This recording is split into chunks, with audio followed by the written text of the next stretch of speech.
Hi, I'm Aaron Rosenmund, Managing Director of Tradecraft and Programs at OnDefend, and this is where hardware testing falls short in less than 5.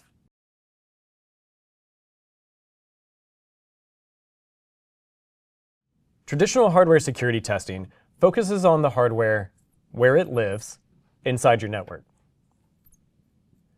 and the vulnerabilities that affect the access to that hardware in that location. So let's assume this is something like a solar panel hardware inverter. And that inverter has access to the solar field, but you also want to have access out through the network to a cloud application that allows you to monitor it from your monitoring station. And your identity access management flows through that method. Now, traditional hardware testing is focused on looking for vulnerabilities like embedded passwords or backdoors that allow access to someone other than you, other than the intended person to access that hardware inverter. Now, so of course you're going to test that application and the access from the firmware to that application. You're also going to be testing things that allow local network access. So if you happen to be on the same network, you can detect that as well. And before you ship that into the field, that's the things that you're looking for. But where that falls short is the entire hardware supply chain. So this hardware is made at some factory that exists in a location that isn't where you are. And it has to ship over on this little boat. And it comes to you and is delivered through some sort of delivery mechanism and has components that are manufactured inside that factory. And that same company likely also makes the firmware. And so whether the components are compromised or whether the current firmware or a new firmware update that gets shipped at some point in the future is compromised, it can enable capabilities that allow access that have nothing to do with these security controls associated with this network here. So imagine this company that you trust because you bought hardware from them, you put them in the field. This is actually where our little grumpy cat actor lives.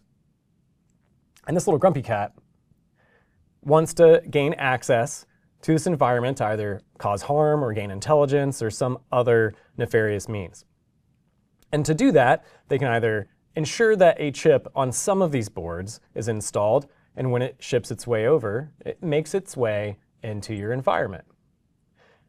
And again, this isn't accidentally vulnerable, this is intentionally vulnerable. And it's not just passwords that are embedded. What can happen here is you can have devices that are now communicating out with hidden 3G or 4G chips that communicate back out in a way that allow access to our little grumpy cat so that it can spy on this device or shut it down at a time of need or cause some sort of harm or destruction or anything else that you could imagine. Now, that's one direction. So that's the transmit direction that you have to monitor for, and that's what OnDefend does with more advanced hardware testing, is monitor for these transmissions and identifies them before they make it into your environment. The other, more difficult thing to identify is a chip that instead of actively transmitting, is just waiting to receive a specific signal and then again provide that access. And that could be something like a low Earth orbit satellite, which in this case is actually pretty cheap to do now. And it can send a signal over here that provides access back to that threat actor. And to be clear, this threat actor doesn't have to be the company itself. It could be any company that has someone who can access something that may be coerced by another group. It could be a factory worker, it could be a software dev, anyone that has access to this supply chain. And that's where advanced security testing goes past the traditional hardware security testing to try to protect you from these threats.